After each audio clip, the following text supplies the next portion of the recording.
Эрт эрт цагт өвөл цаг урт цас цагаан тэнгэр одоор дүрэн нэгэн нутагт Тэмүүлэн гэдэг бяцхан хүү байжээ. Тэмүүлэн аав, ээж, эмээ өвөөтэйгөө нэгэн гэрт эвтэй найртай амьдардаг байв.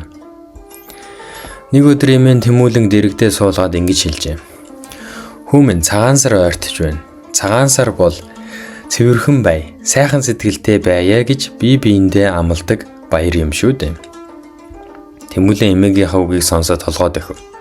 Гэвч бодлогын тоглоом нь сонирхолтой санагдаад эмээгийн үгийг мартаж орхижээ. Маргааш өглөө аав нь ингэж хэлжээ.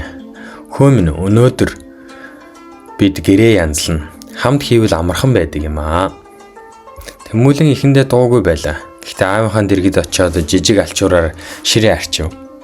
Ээж нь түүнийг хараад инээмсэглэн сайн байна хөө минь.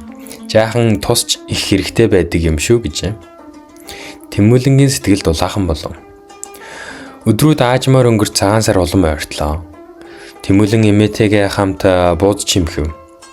Зарим нь морой, зарим нь том байв. Эмээ нинээгээд зүгээрээ хүмүн хичээж хийсэн хамгийн сайхан байдаг юм гэжээ.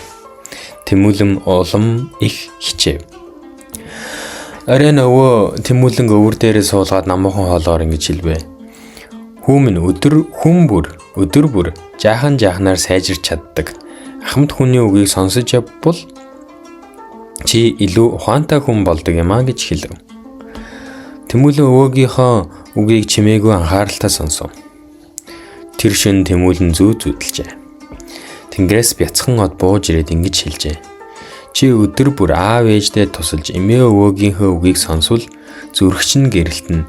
Гэрэлтсэн зүрх бусдад дулаан өгч од болдог юм шүү дээ гэжээ. Маргааш нь Тэмүүлэн өөрөө тоглоомоо эмхэллээ. Ээждээ ус барив. Аавынхаа дэргэд сууд чимээгүй ажиглав. Хинч түүнийг алавдаагүй. Харин хамт байх нь сайхан санагджээ. Цагаан сарын өглөө гэрэн цэвэрхэн бууз нь уур савсаж байв. Тэмүүлэн эмээ өвөөгийнхөө өмнө очиод хоёр гараа дэвсэж амар байна уу гэж ёслолоо. Эмээ өвөө аав ээж нар нь нэмсгэлв. Тэр мөчид Тэмүүлэнгийн зүрхэнд бяцхан од гялалзах шиг болов. Тэмүүлэн ингэж ойлгожээ. Гэр бүлээрээ хамт байх нь хамгийн том баяр юм. Ахмадын үг, аав ээжийн үг бол сургаал юм байна. Өдөр бүрийн жижиг сайн үйл том сайхан баярыг бүтээдэг. Ингээд Тэмүүлэн гэр бүлээ хайрладаг, ахмадаа хүндэлдэг, өдөр бүр жааханаар өсдөг сайн хүүхэд болжээ.